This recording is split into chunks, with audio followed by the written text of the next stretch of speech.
I first moved to LA, signs on all the doors said, no actors or dogs allowed. I changed that. This movie does such a great job talking about expectations versus reality in Hollywood. What did you expect Hollywood to be like before you arrived, and then how accurate were your expectations? Whoa, that's a good one. For example, shooting this party scene, I pictured in my mind like something big, something incredible. But it was way more. Everything was real. I think that was so impressive. Like being chased for 300 extras at the same time is scary, but at the same time it's like one of the most incredible situations you can ever have. So. I remember my first time driving into a studio lot, because it's well guarded and you don't get in. And I was so just in awe of it coming from the Ozarks. And I still have that feeling when I drive into going into a studio lot. I just get wow, this community, we're making stories and we're gonna put them out there and some are gonna work and some aren't. And do you know what? I remember my first time on set sitting on one of these chairs that had my name on it, and I literally saw it, and it's something you see in movies.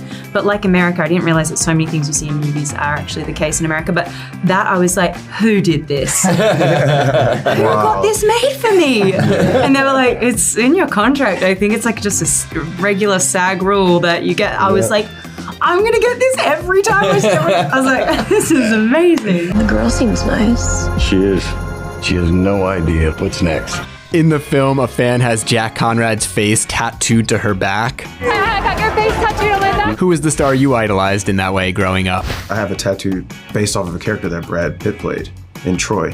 So I have an arrow on my Achilles tendon because he played Achilles in Troy. Yeah, I've told him that and he's just like, oh dude, come on, man. He's so embarrassed by it. I'm like, hey man, I was a lover of movies and that was one of my favorite movies. Jovan just told me that he has a tribute tattoo to you. What? Yeah, he's got Where's he going? From Troy.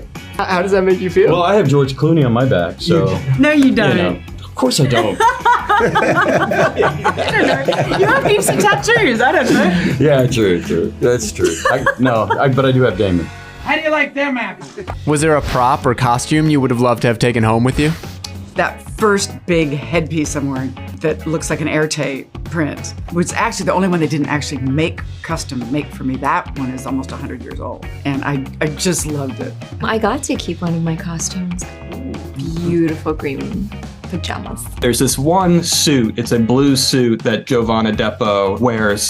His character Sydney is a trumpet player who almost stumbles into movie stardom at a moment when Hollywood is scrambling, when sound has come in, scrambling to kind of harness this new tool. Now the problem is that I would never wear it halfway as well as Jovan wears it, so it's kind of it wouldn't work out anyway. I think he and I both obsessed over that suit.